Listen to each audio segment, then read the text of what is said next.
That way that will be recorded.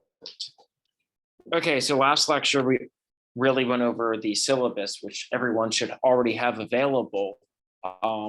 And as I stated earlier, I reserve the right to change anything in the syllabus. I think the things that are going to be pretty consistent is the labs from my discussions with students who have taken this class prior. That has always been the best part.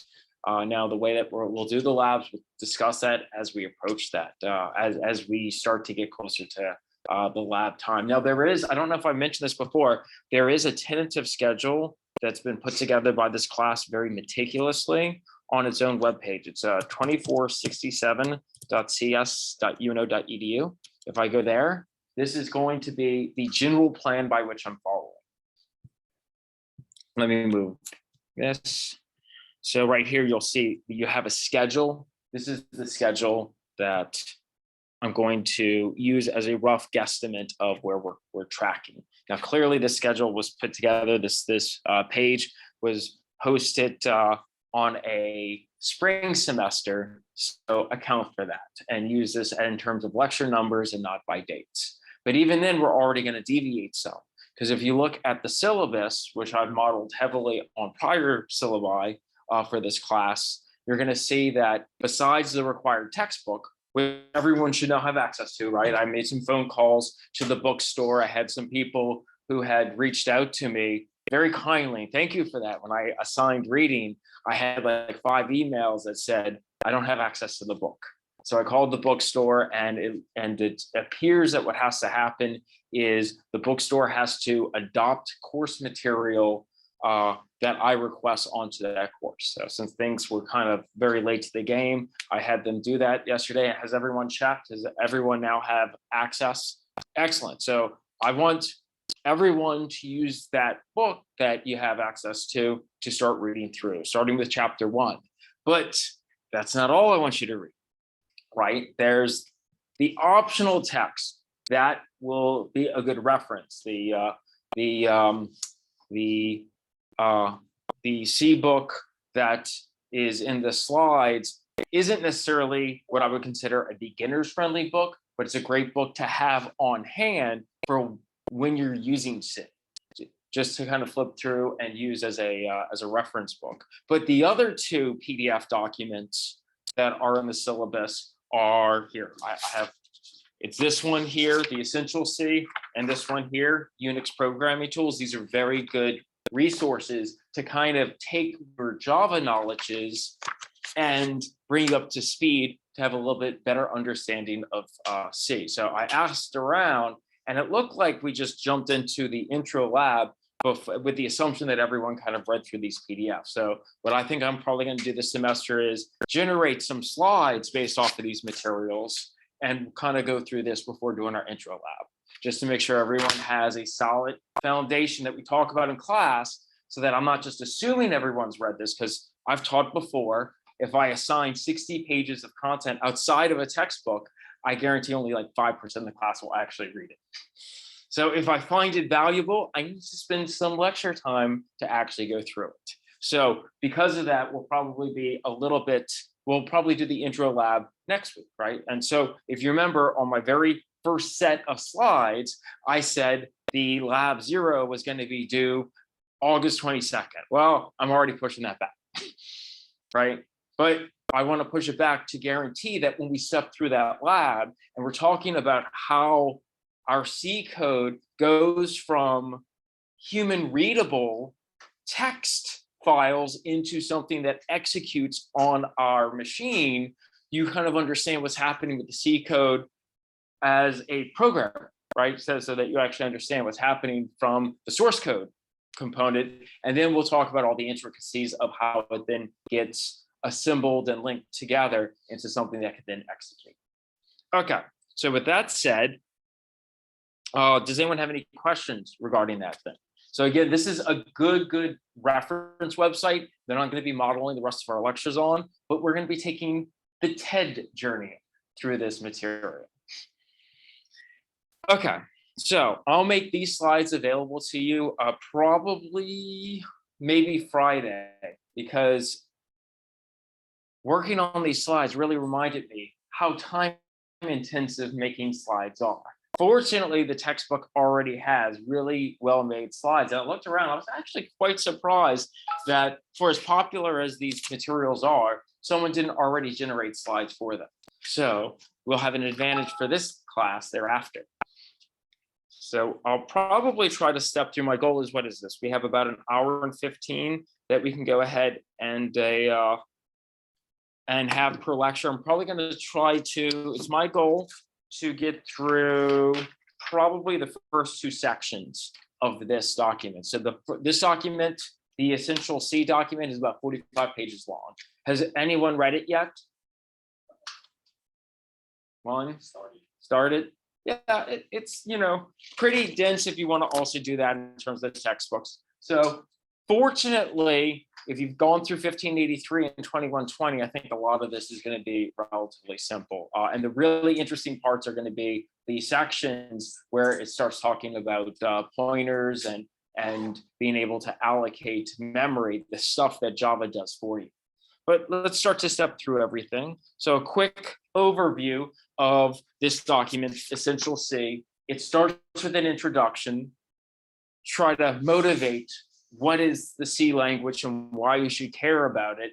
And then it's broken into 7 different sections where it goes from everything from the basic types and C's and operators to the control structures, to the complex data types, to the functions, odds and ends, advanced arrays and pointers, and then finally the operators and standard library reference. Section 7 is very short. You can think of it almost as an appendix. The sections 1 through 6 is pretty much just going to be a primer of the C programming language from the perspective of someone who already knows how to develop, who already has programming experience. So it doesn't labor the points on what syntactically is all this stuff. It just shows, okay, this is what C has. And this is how we do our coding in C. Okay, let me move this over here. Okay, so the C language. What is the C language? Well, this text posits it's a professional programming language. Why does it use the term and if you notice when you read through this, they're going to use that phrase a lot, usually in, I think, quite a disparaging way. Professional because C allows you to do dangerous things that a beginner programmer should not have to be concerned about. So whenever you see this idea of professional programming language, it means it's taking the training wheels off. You can do things that are dangerous, but then it's up to you to validate and verify your code to ensure you're not doing anything stupid with it. Okay, so some languages are forgiving, right? Like, for instance, Java is a much more forgiving language than what you had with C. And so here, say, for instance, with Java, the programmers need only a basic sense of how things work. Well, you might need a more than that for Java, but Java does things for you in the background. And we'll talk about this more later, like, for instance, garbage collection. When you spin up instances, you don't have to worry about managing your memory and having to reallocate or get rid of or deconstruct your class instances, right? Whereas with languages like C or C++, this is more of a concern. And we're going to see examples of that. The C language is not like that, right?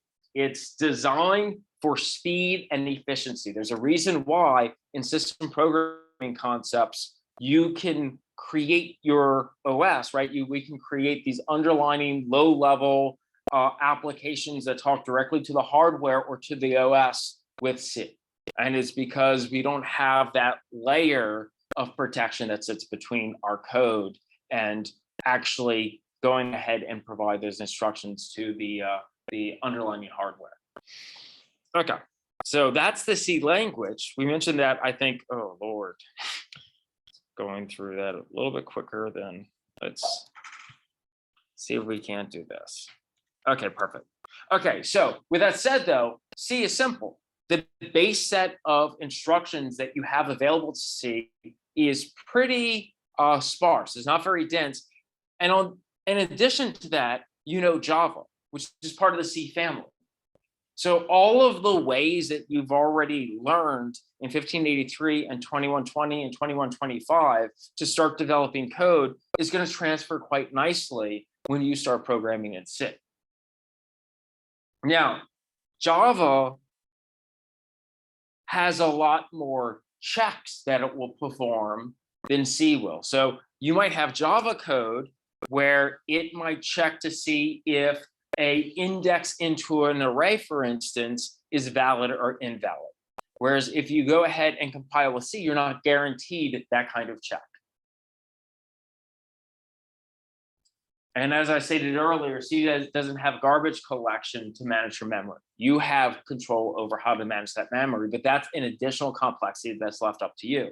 Now, the advantage of this class is you're probably not without that kind of concern already. So we know in Java, the garbage collection and a lot of the memory management and allocation and variable declaration and dereferencing or accessing your data in memory was handled for you by the JVM, right? It was handled by you for Java. Now, in assembly, everyone's gone through assembly, right? Those concerns aren't taken care of, down to the point where you had to manage what value was going into a specific register before you went ahead and invoked an instruction, right? Knowing that your register spaces could be overridden at the end of that call. So you should already be cognizant of what it is, the responsibility of what it means to have low-level access with assembly. So again, this C is going to be this middle ground for us, where it gives us the ability to allocate our memory and be able to have concerns about what's happening at the hardware level, but at the same time afford us a kind of abstraction like what we'd expect with Java.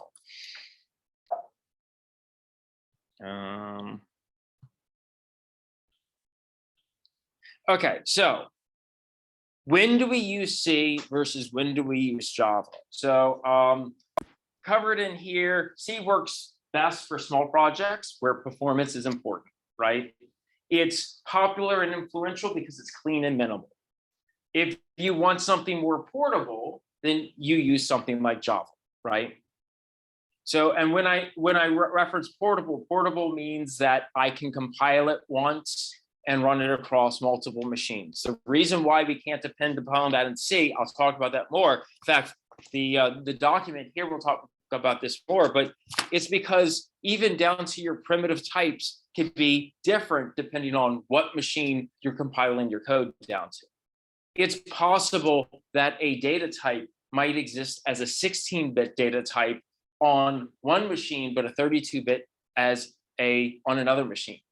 And suddenly, if that occurs, what happens if you would go over the valid range for that integer, right? So this is what it means for code to be portable. You don't have that concern about when you go to execute your code with Java, is it going to work on this particular hardware, right? That's what the JVM is. The JVM is a virtual machine that provides consistency regardless of what the hardware executing it on.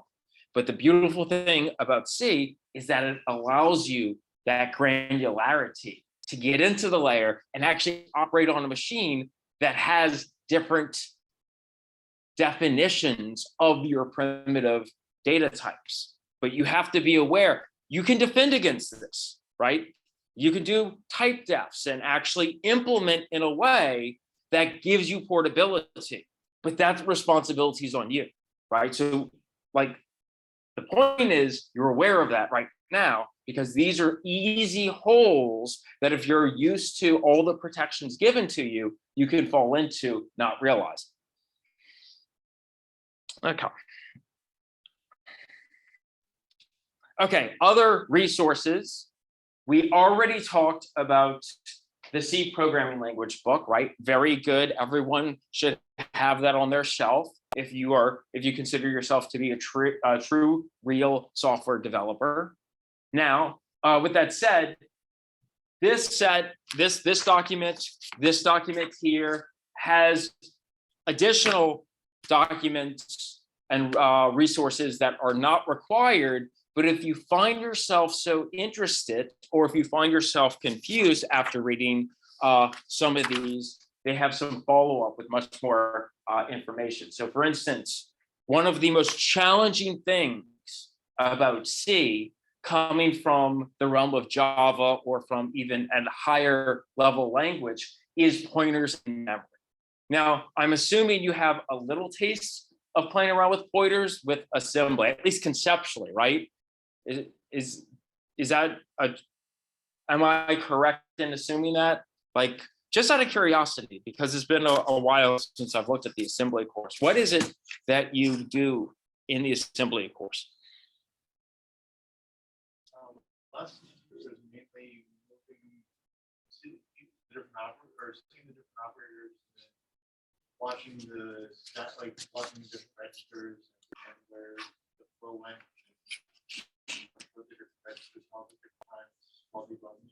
Excellent, excellent. And so did everyone get a chance to like develop a little bit of assembly code? Like what was the breadth of the projects in assembly? Like what was your exposure to actually assembly code? Okay, perfect, perfect, perfect. So I'm assuming some of those projects was one of the projects like reversing a word or pushing things onto your stack and pulling it back up, and then examining like the amount of addressable bytes each data type might consume, and advancing your pointer in a way that it can jump from one data element in memory to the next by compensating for however wide that data is in addressable space. Perfect. So if you cover those concepts, that's what drives pointers, right? That's what drives how we're able to store binary encoded values of whatever we need to encode it into memory in a way that we can look it back up. This, I think, covers it pretty well. But if you want more details about it, there's another PDF that you can go ahead and access that goes into even greater detail. Reference, but it's not necessary. It's optional for this course. Another one that's made available is going to be this linked list basics, which is very similar. It's really in a traditional data structures class. Has anyone taken the data structures class here yet? One. Is anyone enrolled in it currently, taking 2467? So our data structures class is in Java. It's pretty much a unilateral Java sequence. So you start programming in Java in 1583. You continue to program in Java, presumably with more sophisticated operations and using more of what the language offers in 2120, where you start learning more about the modules, and probably you look more at the data structures, and finally you do data structures, where you're learning more about algorithm analysis and improving your code efficiency. In a traditional class, it would not be uncommon to do data structures in a language like C++ or C. That's what I do. Yeah, and I think you get a lot more out of it. Probably you could, and the reason why is because the algorithms that are motivated that you learn in data structures all of a sudden make them a lot more sense when you're responsible for having to allocate the memory. And so when you're starting about talking about, you're also responsible for defining what holds references to what. Again, the beautiful thing about Java from a developer perspective is that's taken care of for us. But there's something to be said about doing that yourself. If you're interested in seeing how to do some of the data structure stuff yourself, where you have to define how you can have these structures in memory that reference other structures in memory of the same type, and also how you can allocate dynamically memory, they have additional papers that you can compare and contrast to see how what the Java is doing for you compared to how you'd actually do that in C. And I can't stress this enough. Java is considered part of the C family, right? A lot of the conventions that you're learning in Java are brought to you from decisions that were made by the C programming language, which then evolved to the C++ programming language, which then evolved into Java, to give you that direct lineage. Okay, that's a good question. And actually, it brings up a really good kind of sidebar discussion that I'll make a comment on, and then we can move on. So where does C#? And actually, so C# is Microsoft's implementation of pretty much a high-level object-oriented language that's Java-like. And so for the longest time, C# was not taught in an academic setting because it belonged to Microsoft. It was not an open source language. You had to have a license to go ahead and have access to like the .NET framework, where you would have all the tools to compile. So not a very good pedagogical language to teach, right? You don't want to, it's hard to teach languages that someone else owns, right? Because you don't have the openness about it. Whereas Sun Microsystems own Java, they open source that. But the tides have really turned recently on that, right? Oracle now owns Java, and if anything, they've been locking it up and actually going after some of the bigger entities. Like, for instance, I'm sure everyone's aware that you had a case, Oracle versus Google, where Google was using Java for Android, and they were making what was the driving concept of the case? Let me say, I'm not a lawyer, but it had to do with APIs, right? Using APIs and whether you can copyright the material in API. So you're talking about a very non-open source approach of facilitating that language. Whereas Microsoft in recent years have really started promoting the open source community. Suddenly now it seems like C# could be a great alternative to Java in a classroom setting, because Microsoft owns GitHub, they have Visual Studio, they have the .NET framework that they've now made available without having to have a license, they have C#, and all of a sudden you can bring all these tools together in one ecosystem that can make as frictionless as possible a means of teaching a very scalable object-oriented system, and one that's very marketable. There's a lot of .NET shops out there where they would rely on you knowing Java, but then plug you into a C# developer perspective. I don't know if you've ever looked at the difference between C# and Java, but it is very similar. Okay, does that answer your question? So you just think of C# as a very Java-like, it's like the brother of Java. So if like C is the grandfather and C++ was the father, then C# and Java are siblings. Now, with that said, and this is the sidebar to the sidebar, let's talk about the naming conventions of C. We won't talk about Java because that's kind of the outlier, but you have C, and so you have C++. What do you think motivated the term C++? Right? So, well, plus is the increment operator, right? So the updated version of C, the incremented version of C is C++. Of course, very bad programming humor, right? Like, but this is what programmers are really renowned for, like really bad jokes. So keeping in line with that, what is C#? If C++ is the increment operator applied to C, what do you think C# is? Again, seeing similar concept that drives this. Is anyone familiar with music? Let's understand. Yeah, so the next tone up after C is C#. So just keeping in line with, I don't know what they'll do if they try another increment up. C++ is better than, they were also suggesting C with classes. I think C++ works better. Oh, I agree. It kind of like, and when you get it, when you finally understand it, you're just like, oh, you feel like you're part of the club. Okay, let's see here. So I covered the other resources. Okay, so let's move on to section 1 then. So a quick summary when you go to read this. you'll note that C provides a standard minimal set of basic data types, not unlike Java, right? Sometimes we'll call these our primitive types, and we have more complex data structures that can be built from these basic types. So if this looks at all familiar, it's because, again, the concept that drives Java is what drives what was pioneered in C.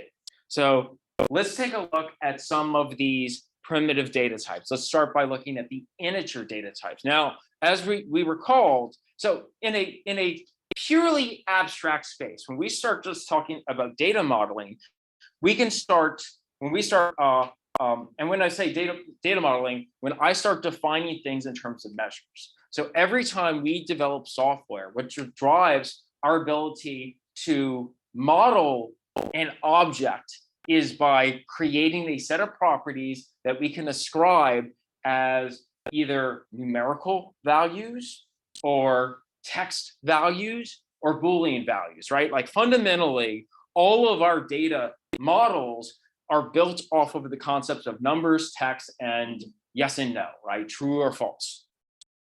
With that said, our numerical data can then be thought of as something that is either fractional, and by fractional I mean continuous, or something that's discrete, something that's integer, something that's countable, right? And at this point, I'm talking purely as a mathematical framework, right? Okay, so there is a distinction between discrete mathematics and continuous mathematics, right? We use entirely different number sets for that. So the number sets we use for that which is countable, that which is discrete, that which is exact is our integer data types. Again, I'm not stating anything you shouldn't already know. Now, because the way that we encode numbers on a computing system requires a base 2 definitions, and requires us to encode everything using one of two values, right? We have two symbols, 0 and a 1, right? So everything, all of the words in the language in which we store our values has to be encodable.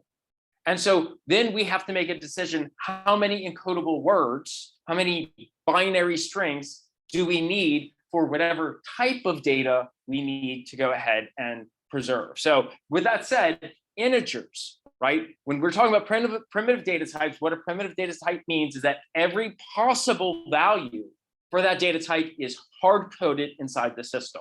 That means there is not just a lower bound, but a minimal value and a maximal value, and every value in between, but you can't go outside the bounds of those.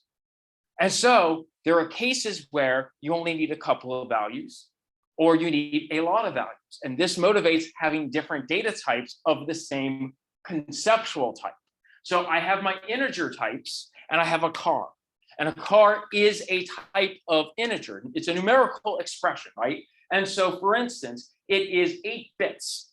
8 bits is 1 byte. That is the smallest addressable space that we have inside of our system, right? And so that allows us to, if it's a sign, I'm sure, again, everyone knows the distinction between a signed value and an unsigned value. Okay, perfect. So as you might already be aware, it has a signed scope between -128 and to 127, or an unsigned for 0 to 255. This is typically referenced for cars because this is what we use to encode the characters that are available to us. Because we don't typically, 1 byte is perfect, right? Addressable space, and it's good enough to capture the set of glyphs that we can then represent to an end user. But fundamentally, to a computer, those glyphs, what we see as letters, are simply numbers in a very small set. And then we have shorts, which are typically 16 bits. And then finally ints, which everyone should be familiar with. So the thing about an int is it's at least 16 bits, but it can typically be 32 bits. This is what I mean about being aware in C that the term int, even though you might know in Java for the JVM, there's a consistency on how big an int is, you don't have that guarantee in C.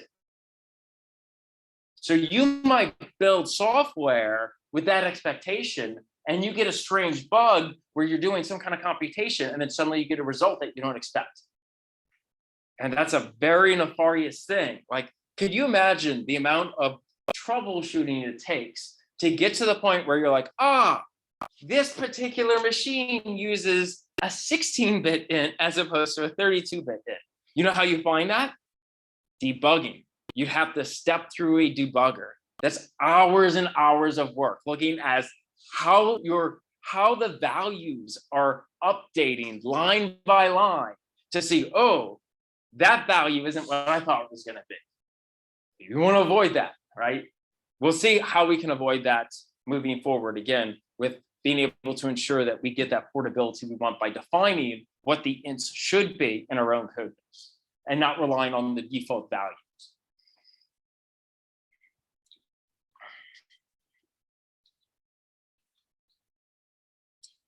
Okay, let's see here. The integer types can be preceded by the way that we can go ahead. Let me do I have a, I don't have an example of source code here. We'll look at how we declare variables. It's going to be, I think you're going to see everything is pretty similar to Java in terms of what our syntax is going to look like. Okay, so let's see, portability problems. I think I've already mentioned some of the portability problems here, where it's really, you're going to get different functionality on whether it's a 16-bit int machine or a 32-bit int machine. Now, if you want to try to protect against that, what you could do is you can create type defs. And I'm going to show you how to do type defs later in the slides, or when you go home tonight and you start reading this, if you haven't already read this, it's going to show you how to do type defs. But the type defs will allow you to define your int to be 32. So it'll be consistent regardless of what the underlying platform is. And then when you go to define your functions and your function prototypes, you can use the type def definition to say int32. So this slide is just to show you how you can get the portability that you get on Java through C. And one of the things that Java added that was motivated by a solution, by a pattern that was developed in C. Okay, let's take a quick brief look at some of the constants. So a constant, as you might already be aware from Java, is a value that does not change, right? So we have hard-coded constants, like for instance, the character, the glyph of A represents an A character. New line characters use escape sequences. So the forward slash, just like you'd see in Java. Same with the tab character. And did you have to play around a lot with the null character in assembly? Did you use probably not in Java? Yeah. So, okay. Well, so pretty much everything you've probably been trained on rigorously through Java is the same. Just know that we also have what's called the null character. And so the null character looks like an escape character with a 0 value. And of course, we use that kind of as a delimiter. We can say, for instance, if we have a sequence of letters, because one thing we're going to see in C as we move forward is you don't have strings like they exist in Java. But again, this is probably something you've seen in assembly already, right? Like conceptually, a string is a string of characters, which is really an array of characters. But to illustrate the end point of that text, you would insert a null character. So always at the end of every character array, after the end of every string, you'd have a null. One of the beautiful things about Java is that it has a lot of built-in support for strings for you. One of the things you're going to see with C is that in terms of primitive data sets, it doesn't. Now, that's where we crib and rely on libraries to start providing some of those tools for us, right? Some of those concepts for us. But I'm thinking you already had to play around with strings as being kind of a collection of primitive characters inside of a symbol, because that's also true there as well. Also, though, I want to highlight when you conceptually think of strings as being our text data as being effectively encoded as a collection of primitive characters. That's why it's so important that the characters fit in 1 byte, so that it makes it very easy to go through sequentially, because your memory is sequentially typically referenced. That way it's easy to go through and just check the values of those 8-bit sequences to pull each of those characters. Okay, let's see here.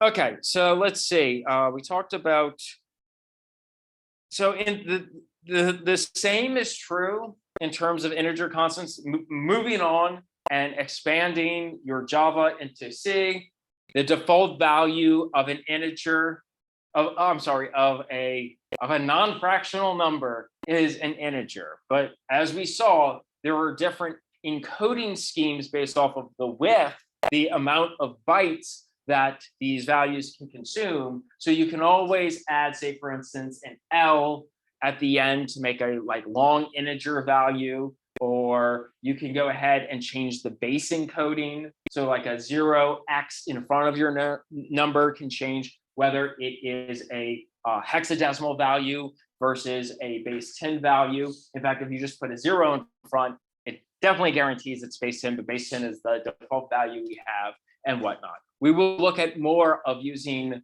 different bases, right, for the data lab, I'm pretty sure. Because once you start doing mutations at the byte level, right, if you want to do any of the bitwise operators, you want to think of your numbers as binary strings, and base 10 is not really great for that. In fact, sidebar, base 10 is actually an awful base to use for anything fractional. Base 12 is much better for handling fractional concepts, having halves and quarters and thirds. One of the reasons we have so much difficulty with precision, and this is inherent in the math, this isn't a computer thing. Mathematically, fractional numbers are not exact. Which is why one of the things you first learn, I think this might be in discrete mathematics, is that 0.99999 necessarily has to be equal to 1. We'll talk more about that when we actually get to the float data type, which I'm sure you already heard dozens of times. But if we wanted a better system that was more accurate for providing partitioning of numbers, more acceptable to division, we should really embrace base 12, not base 10. Base 10 is awful for it, because the half of 10 is 5. You can't do much with that, right? That's an odd number. Okay, done with that sidebar. Okay, let's talk about combinations and promotions. This is very similar to Java as well. Like, for instance, if you have 2 integer values of different encodings. So let's say, for instance, we have one that's a car, and let's say we have one that's an int, and you add them together, what happens? Technically, those 2 values are of different widths, right? They're in different encoding schemes. One is only using 8 bits to go ahead and encode its value. The other is using 32 bits. What do you suppose happens in that case? First of all, is addition even possible? Yeah, of course. And how is it made possible? You have 2 different encoding schemes. What happens to make it possible? And so that's the idea of promotions, right? So when you combine 2 different values, does the int become a car, or does the car become an int? the idea is you can't operate on different data types, right? Even if it's the same fundamental like numerical type. But what you can always do is take a, let's say, a 8-bit representation of an integer number and re-express it as a 32-bit representation of an integer number, right? So you would promote that 8-bit to be the 32-bit equivalent, and then you can do the standard addition operation that's then going to result in an integer, a 32-bit representation of that integer number. So happens in Java, but we care more about it when you actually are a little bit more constrained with those data types, right? Java, the concept was abstract, but I'm hitting upon it now because this might matter when we start talking about using pointers, because using pointers can be really wildly powerful because you can start controlling how much blocks of bytes you're grabbing at any time. Okay, so with that said, we still get this idea of promotion when we start combining similar types, but in different encoding schemes. And of course, this can be true also with integers and floating point values as well, right? A non-floating point value can become a floating point value if we do addition. That's something that the compiler. That's right. That's not something we have to be concerned about. This is something you're probably already used to from Java that you can expect on to get from C. Okay. So a pitfall. Let's talk about a pitfall for integers, though. And we're gonna lay out the groundwork. Suppose that you try to compute the number of bytes in a buffer with an expression like this, where k is the number of bytes, let's say kilobytes, so 1024 bytes. I'm sorry, k is the number of kilobytes. So we're going to multiply this, and we're trying to see what is the resulting value of that. Now, suppose this is in a 16-bit int machine. So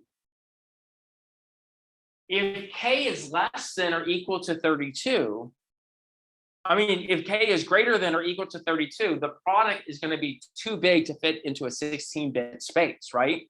But it's going to result in a value that still maps into a valid mathematical value. It just rolls over, right? Y'all, I'm assuming, did you cover the concept of overflow in assembly?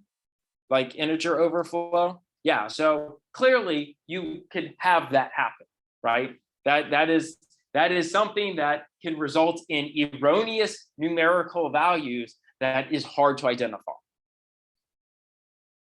And of course, when that happens, the compiler gets to decide what it does with the overflow. A lot of times, what it might do is just disregard what overflowed, which is your most significant bits. That's the magnitude of your value. Okay, then of course we have our floating point types. That's our continuous numbers, that's our fractional numbers. Just like with Java, you have floats and doubles. You can even, in some systems, have like long doubles, which are even bigger. Our floats are typically 32 bits. Our doubles are double precision for 64 bits. I want to say that you get about 6 digits of precision for a float, but you get 15 digits of precision for a double. Double is double the amount of encodable space, right? So clearly the default value is doubles, just like with Java.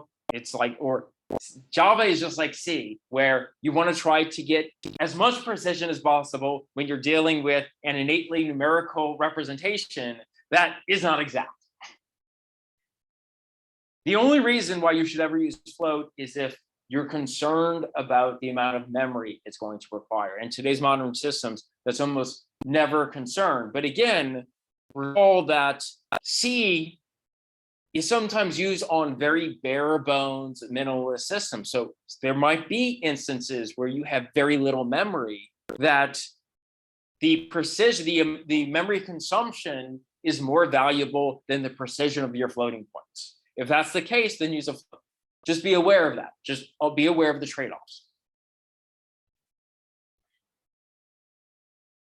And again, this here just really this particular slide really leans into what we talked about earlier, where necessarily, conceptually, like by definition, floating point numbers are not exact. You can never rely on them for exactness the same way you can with discrete numbers. And I'll give a proof. I think one of the big things that they do in discrete mathematics, everyone took discrete mathematics, right? Is that still a required class? Yeah, so like one of the things they'll show to illustrate that 0.999 is equal to 1 is they'll start using fractional representations. Like for instance, if you had 1/3 plus 1/3 plus 1/3, right? If I added 3 1/3s together, that should necessarily make a whole, right? Which is a 1. Now, what is our representation of 1/3? It's 0.333333333, like repeating, right? So if I then took instead of the fractional representation, if I instead took the radix point definition using base 10 radix point, so 0.333 added at 0.333 added to 0.33, wouldn't I necessarily then have 0.999999 repeating? But that's the same if I represent it as a fractional representation as a 1. So in order for our radix point math to map onto our integer math using the concept of fractions, we necessarily have to accept that fact, which means that fact is that radix points are approximations. They're not exacts. Why do I reiterate this? Never check for equality for floating point numbers. When you go into calculus, you learn that as well mathematically. You never compare one fractional number to another. You create an error bound and say, as long as it's less than this amount of acceptable error, then it's the same. Qualify that as being the same. But everyone should know that already. That's right. That's a oh, you know what that reminds me of? The Office Space. That I think that was what they're calling. Yeah. So when you go, so maybe in Java, if you made like that ATM application, that's the same reason. Like money is a serious thing where you never want to make a mistake on it. If you're building an application where you have to model money has a discrete unit. So don't think of what is the smallest amount of money you can have, like countable physically. Yeah, a penny, right? People want to think of it as dollars, and then you can have fractional dollars. No, if you make a money application, you use something countable. You use integers. You use a long. yeah. Hopefully it's not a car. No, you use a long that represents the number of pennies you have, because that is exact, and there's no fractional loss due to approximations. If I remember correctly, I want to say that was the con in a really old movie called Office Space, where their application was modeling money using fractional numbers, and it was just dropping like the fraction of a penny. So if there was like a third or fourth or fifth carrying digit, they would just truncate it. And they're like, well, that money exists like in large volumes. It actually builds up to something. So they built like an application that would take the money that was just dropped and would deposit into another account. Of course, it's hilarious. Maybe it's a fun movie to watch just to see how people exploit systems like this, like modeling systems, but then they do it poorly themselves, because what their application does, if you haven't seen it, I'm gonna spoil it because it's just worth spoiling at this point. What the application does is it takes the sum total of what it's supposed to take from each account and just does it all at once. So all of a sudden, like $1 million would just export it from one fund into the other. And of course, they got caught, and that's the end of the movie. So now you don't have to watch it. Oh yeah, that's right too. Yeah, it's an old movie now. So it's probably maybe even older than some of you. Yeah. I think that was Mike Judge, right? Who did that? Didn't he also do Silicon Valley? Yeah. And King of the Hill too, I think. Man, he's been prolific. Okay, that was that was beyond a sidebar.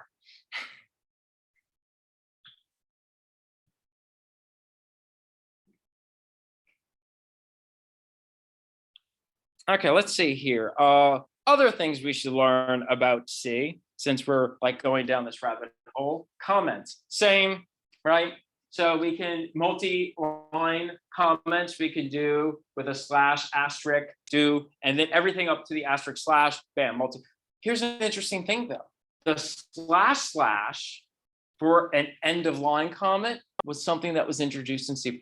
That is not part of the original C spec. However, almost all C compilers will treat that as a single line comment. So you can rely on that, but just know it's not technically part of the spec.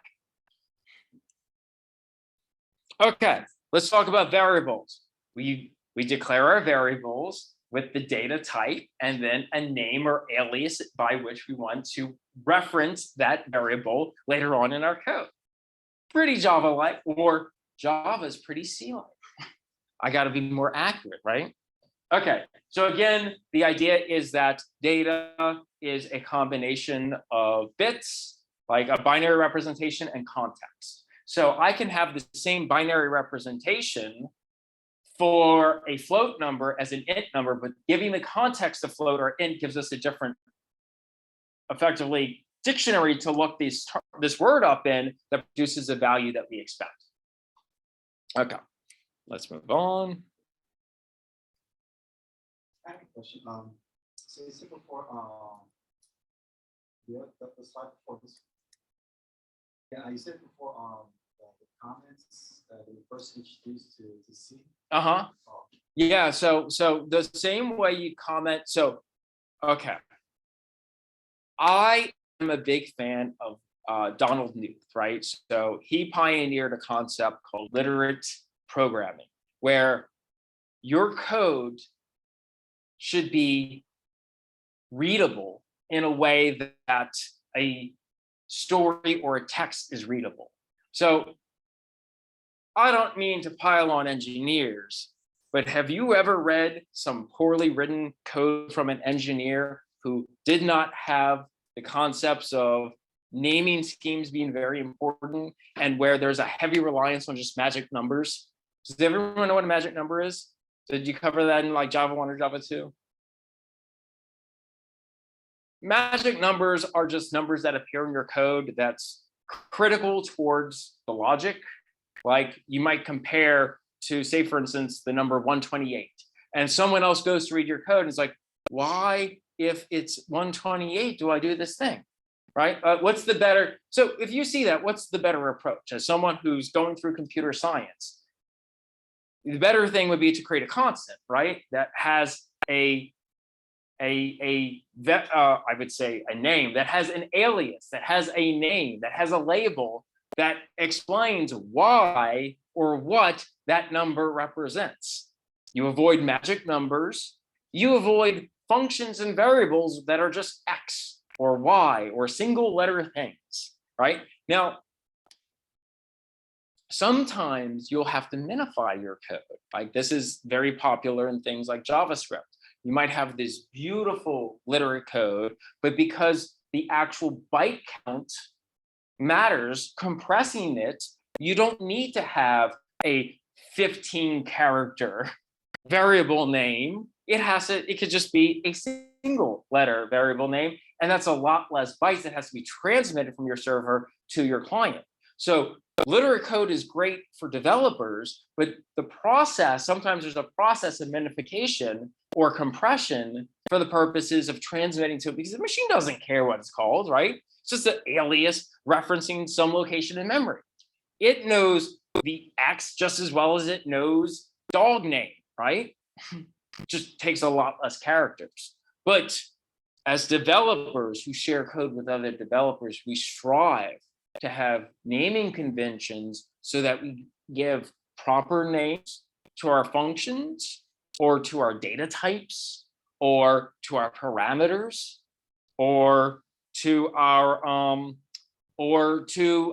logic in general. And so not just that, if we have an involved process that doesn't capture what you're modeling with a function with just a name or variable, you use comments to express what's going on. Comments, make sure you use them. Don't be that developer. Code golf. Oh God, yes, yes. Avoid code golf as well. Like code golf is like the antithesis of proper programming. In fact, there's a really good story. I just can't take the sidebar, but I will tell you to look it up. The competition between Donald Knuth and who was it? Is everyone familiar with this? I want to say, okay, so Donald Knuth, who is the author of The Art of Computer Programming, which has everyone heard of this series? It is to software engineers what Shakespeare is to like the building over there. He's still not done. The man is probably pushing 90. He has to be. And he just released a new set of chapters, I want to say either the beginning of this year or last year. And if you've ever heard of LaTeX, he designed LaTeX. So the point of this is he was pioneering literate coding, where this is code that is very readable. And he was challenged by effectively a code golfer, who I think was one of the developers of, was it? You have to look it up, but it is hilarious because I think the challenge was to reverse a string. And I want to say Knuth had code that went on the order of like 20 pages to reverse a string. And the competition did a single line shell script, right? Like it just used a system code. I think that's actually relevant to this class to do the same thing. And then of course that became a huge controversy. So they were asking, I don't know if everybody's familiar with what code golf is. It's basically to see, present a problem and you try to get it done in as few lines as possible. Just like playing golf, you have a par 4, you want a 3 with birdie. So that's kind of the idea is you're trying to it's the very corruption of optimizing and efficiency. So like in data structures, you're like, how can I improve my code so it makes as little calls as possible, right? It's like, oh, maybe I shouldn't put that statement in the for loop. If I move it out the for loop, it's going to be much more efficient, right? Or maybe I use a different data structure so that when I go through and search, it performs at this kind of speed as opposed to this other speed. Code golf is, how can I minimize the amount of syntax that I use to perform an execution of structures? That has nothing to do with the machine's performance and all the things to make readability as difficult as possible. So it's like you're reducing the character count, which don't do. I mean, maybe as a fun thing, as long as you don't like that permeate into like production level code, right? Because what will that result in? Typically something that has like consequences you don't intend, or if nothing else, even if it works exactly as you intend, someone has to maintain that. Sounds good. The only one that can read it. Another question. Comments, are they also first introduced to Java or just C? What's that? The comments? Oh, Yeah. Are they all, yeah, so that's just like with Java. So the same way you can comment with Java, you can comment in C. Now, I will say, let me also make a caveat to that. Recall that you could do /** in Java for a Java doc to then go ahead and get produced from that. that's what I did. Yeah, so you're probably using some auto documentation tooling in 2120, where you were learning the difference between a /*, a /**, and a //. But okay, a lot of time talking about comments, really. Okay, let's go back to variables. Variables look very similar to how we would declare them. And again, the motivator here is that we want to give context and then an alias. We can then reference the variable by the alias that we provide. And so effectively that alias is just a location in memory, right? So we use something that humans are good at remembering to represent something that is addressable in terms of a numerical space on the system. And then this also saves the context by which that binary is, and the width of that binary string, right? So an int implies, let's say, 32-bit binary sequence that would then be located starting at this location in memory that is assigned to the value, the label of num. And again, if you want to picture it, I mean, you're sophisticated enough where you don't have to draw boxes and stuff. But alias, value. But I mean, this concept, this, I know this is like kind of baby step programming here, but this helps when you start looking at pointers. When you start examining your pointers, then all of a sudden, hey, what is my value versus what is my reference to memory? Which, again, a lot of that responsibility is abstracted away for you in Java, but that's going to become much more meaningful when we start dwelling here in the realms of C. I have a question. Yeah. So those two lines, once it's int and down, that's for C, right? Which one? None equals equal to. You're looking at C code, Okay. but let me challenge you. Could I also tell you that's Java code, and would you believe me? Let's take a look. Data type, int, primitive, all lowercase. At least we get to name, and our naming schemes, the variables names that we can use similar rules.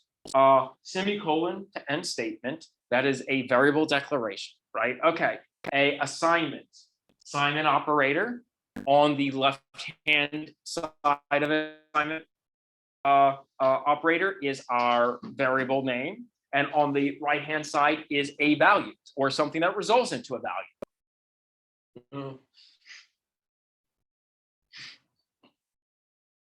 So yeah, I mean, this is C code we're looking at examples for, but you can definitely see the underpinnings that C has in Java or C# or C++. I could say that those two lines are from any of those languages, and you would have to believe me with the context I give you. Okay, let's see here. Yep, all the same concepts in terms of naming are going to be the same. So like case sensitivity, the same, right? So lowercase, uppercase x are going to be two different representations, two different labels you can apply that are distinguishable. You can use, it doesn't start with a number, the object, or a 3D point. You can't call it 3D point, you have to do point 3D, right?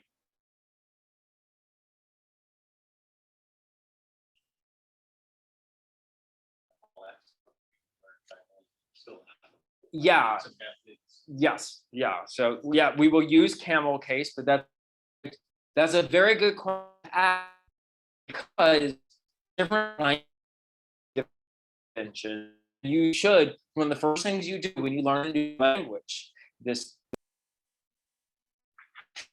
is look at the naming conventions for that language. Don't assume the naming conventions for another language in a new language that you do. So for instance, in Java, we use camel case, right? So for each third word or whatever that we use for a class name or for a variable name, we use an uppercase letter. If I were putting in Python, what is the naming convention for that? Has anyone programmed in Python before? What is it? Yeah. Are you in count case or Yeah, or state case is what I'll sometimes call that. And so, JavaScript, what do you think it? Yeah, it's camel case. So I want to say there's snake case, where I think a lot of times in Python, snake case is used, but sometimes case is used. The reason why this is important is the naming convention provides. Why establish a naming? Let's look at Java as an example. Why do you think it's important to have a naming convention? Easily tell by the name whether it's a method or That variable. if everyone follows the naming convention, you can assume what the functions are going to be called from a external package or module without having to look it up every time, right? So like if you need to go use the math class to use cosine or to use pow or to use, and if you're following the convention, you can depend on, you can expect, there's an expectation of what's there.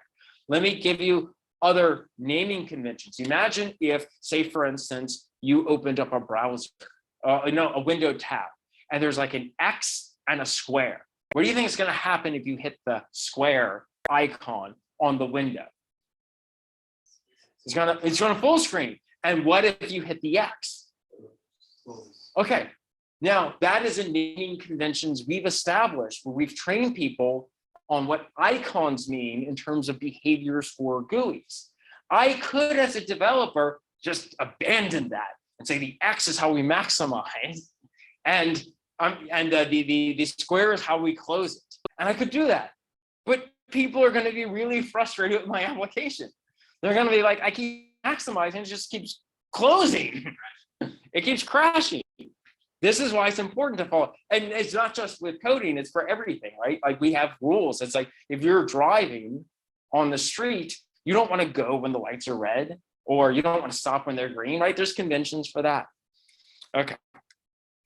Let's move on. We have assignment operators. They act exactly as you'd expect them to act. We have, okay, so the opposite of promotion is truncation.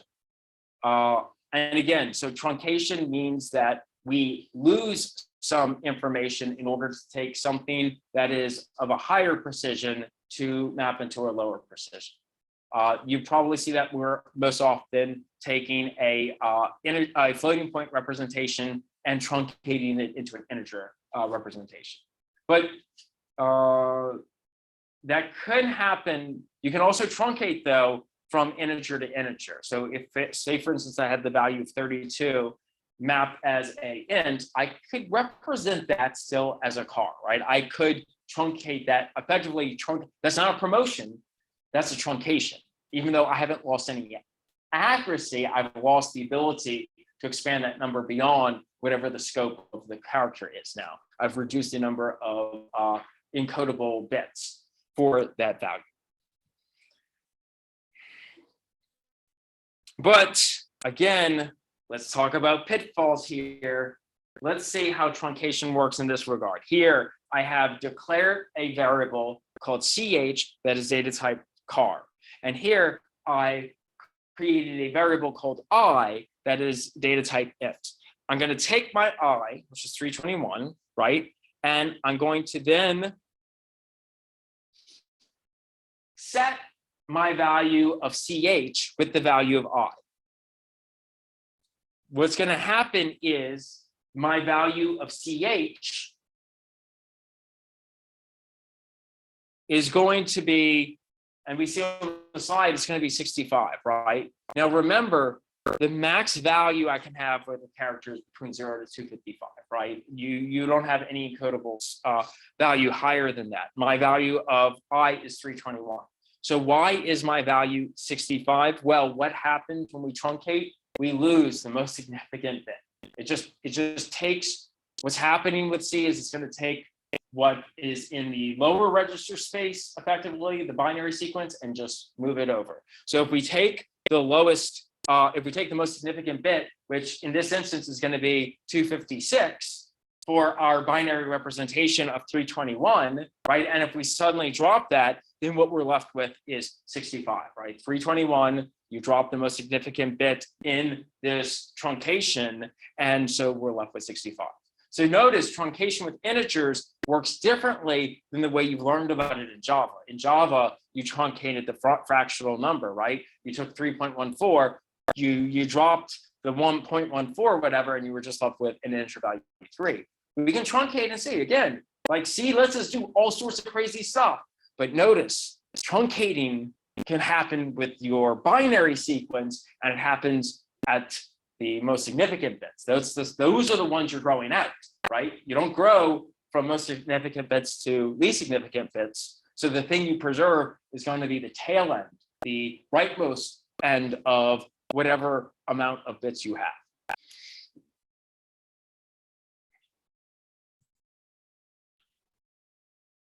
Okay, let's see here. Yep, and this is truncation the way that you probably already learned about it in Java 1, where you could take a fractional number, truncate it into an integer number. And we already know the pitfalls. There's a pitfall here. I'll just explain the pitfall. If you truncate a fractional number, like say you want to build a piece of software that's averaging student grades. So suppose I'm building this, right? And so in order to see how many points you get, I'm going to go ahead and take, say for instance, let's say you get half the number of points. So I take one, it's let's say the question's worth up to 2 points. I give you 1 point, 1 divided by 2. You're going to care if that gets truncated, right? Because the result of an integer to integer division like that is going to be 0. And then all of a sudden you don't get any points. So there are certainly pitfalls when we start talking about truncating between integers and floats, which I know has already been drilled in everyone's head here. Okay, let's talk more about some basic types and operators in here. And hopefully I can get through the first section. Let me get through the first section. So we don't have a Boolean data type in C. That is something that was created in later languages because there was a realization that it makes code better, more reliable, where you can evaluate using the concept of primitive data types that are actually true or false. But in C, we just use numbers. So the value of 0 represents something that is false. Any other value represents something that's true. Be aware of that. So for instance, here, if we have I as assigned 0, while I minus 10, as long as that's a non-zero value, we'll keep executing that while loop.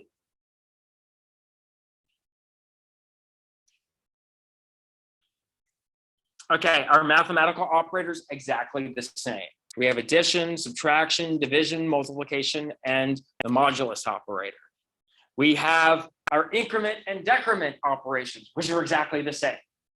And you have post-increment and pre-increment, which are exactly the same, which unless someone asks me, I'm going to assume everyone knows the difference between a pre-increment and a post-increment. Yep. And here we're talking about code golf here and why we should avoid code golf. So we already talked about that. Relational operators are the same. Equality operators are the same. And again, just like in Java, don't confuse your assignment operator from your equality operator. Logical operators are the same, double and, double pipe, and a exclamation for Boolean not. And we have bitwise operators, which I'm assuming everyone already learned about in assembly, right? So bitwise operators allows us to either flip a bit from 0 to 1 or 1 to 0, or to do an and between two binary strings, or an or between two binary strings, or exclusive or to shift all the values in a binary string to the left by 1 or right to 1. So all of these, I believe you covered in assembly, right? And probably even by hand in some cases. And then we also have compound assignments. Compound assignments is when we could do an assignment operator and some other processing operation like an addition or like a bitwise operator all in one go. So for instance, here, this first would be an increment and it would be an addition and an assignment, or a multiplication and an assignment, or a modulus and an assignment, or a right shift or a left shift. So again, we could do this in Java, looks exactly the same in C. Okay, that's section 1, which gets me to 617. Took a little bit longer than I thought, but it's fine. We'll pick up on Tuesday and I'll try to kind of rally up the pace a little bit. How's everyone feeling about the content that we've covered over this? So one thing I want everyone to do, though, is I want everyone to go and read this document and this document, the Unix programming tools and the Essential C. And then what I'll try to do is go through the remaining portions of these slides quicker, and I'll let you stop me when something doesn't make sense. Okay, perfect. Does anyone have any questions before we go ahead and call it for today?